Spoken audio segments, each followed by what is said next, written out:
Hi guys, welcome back to my channel. In this video, I'm going to show you how to make Diri Djon Djon or black rice. Now, what we're going to need is you're going to need some dried mushrooms. Those can be very hard to find, but you can find them at a West Indies store or a Caribbean store. My sister had to actually ship me some because where I am, I will not find that.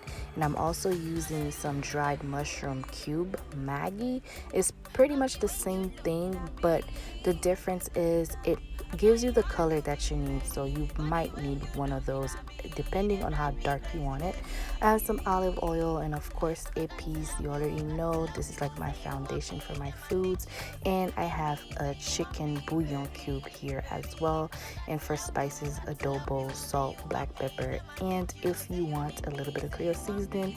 And I have some frozen green peas here and my jasmine rice, and you're also going to need a pot to cook this in. So let's get started. This is a dried mushroom. I wanted to show you a little quick over how it looks like.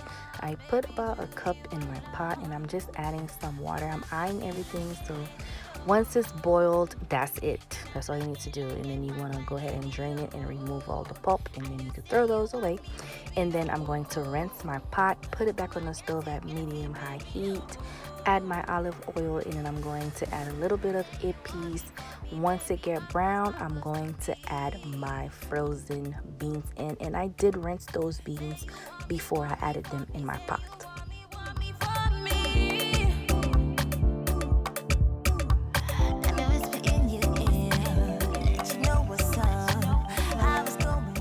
Okay, so go ahead and stir your beans in, and then grab your dried mushroom Maggi cube, and you're gonna break it. Now, it's not the same with the chicken cube because it just crumbles in there, but this one, the dried mushroom cube, don't.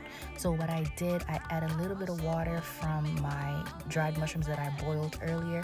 I add a little bit of water of that, and then I went ahead and took the back of my spoon and I would press on it and keep stirring it in until all of it dissolved, and it should look like that.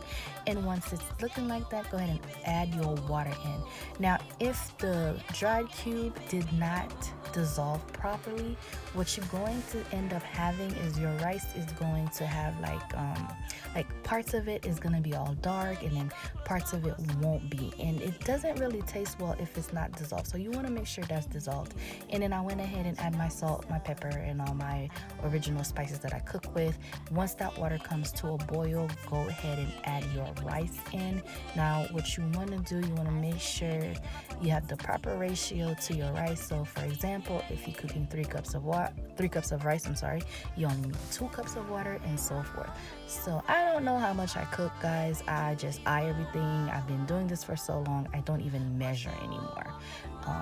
Yeah, so stir it in, and you don't want to keep stirring it as long as everything is already smooth. Once you see that your rice is smooth, just let it cook. I'm only adding a little bit of butter here, which is optional.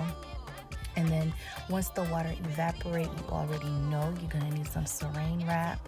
Wrap it up, cover it up, and let it simmer for about 5 minutes, and that's it. Just a quick video to show you guys how to make the Diri Djon Djon. It's one of my favorite rice flavors. We do many different rices, but this one is my absolute favorite. Yeah, like I said, cover it up, and in about 5 minutes it should be done, and that's it. I hope you guys enjoyed the video. If you did, give me a thumbs up. If you're new to my channel, hey, don't leave yet. Press that subscribing button, and for my returning subscribers, as always, thanks for watching. Bye.